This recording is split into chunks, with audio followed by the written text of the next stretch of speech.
కిచెన్లో నా పని నేను చేసుకుంటుంటే ఏదో సౌండ్ వినిపించింది. ఏంటా అని బయటకు వచ్చి చూస్తే ఈ పురుగు అనమాట. ఇది చూడండి ఎలా ఉందో, ఏదో దయ్యం పురుగులా ఉంది.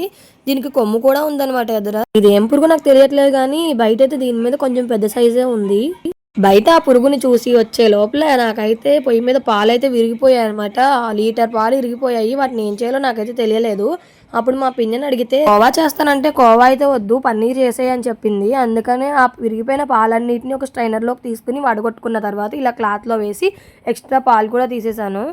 ఇలా పాలన్నీ పిండేసాక దాన్ని ఒక 15 మినిట్స్ అలాగే ఆ క్లాత్లో ఉంచేసి తర్వాత తీసి మనకు కావాల్సిన షేప్లో ఏ గిన్నెలో కావాలో ఆ గిన్నెలో పెట్టుకుని ఇలా నొక్కేసుకొని ఫ్రిడ్జ్లో పెట్టుకోవడమే అనమాట. నేనైతే ఇలా ఫస్ట్ టైం ట్రై చేశాను. మీరే ఎవరైనా ఇలా విరిగిపోయిన పాలతో ఏమేమి చేస్తారో నాకైతే కామెంట్ చేయండి.